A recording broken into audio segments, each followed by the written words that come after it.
सच में भाई जान गनी पावर शुरू तो खेसारी लाल यादव से होला। देखो खेसारी लाल यादव पर केहू कितनो टिप्पणी करी, लेकिन भाई खेसारी लाल यादव के लास्ट में पावर देखे के मिलेला।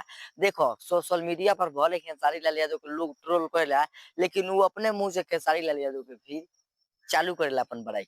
देखो जवन गोरखपुर में स्टेज शो रहला भाई, वो जब पहुंच रहे लोग रवि किशन, पवन सिंह और विनय तिवारी, जितना भी कमान तमाम छोटे जना कलाकार बा लोग सब जना पहुंच रहे लोग, लेकिन खेसारी लाल यादव के सब जना टिप्पणी करत रहे लोग। खेसारी लाल यादव के भैया म, मजाक उड़ावत रहे लोग, लेकिन जब बादशाह अइलन आ गाना बजैलन खेसारी लाल यादव के, तो वहाँ देख के ऑडियंस के भाई मुंह पर पानी चढ़े लागल। जब खेसारी लाल यादव को जब फैंस रहे तो देखो कितना फैंस में खुशी मचल हुई कि जब बादशाह आके एक भोजपुरी कलाकार आके खेसारी के गाना बजैलक आ भैया नचलक, जेकर नाम है बादशाह।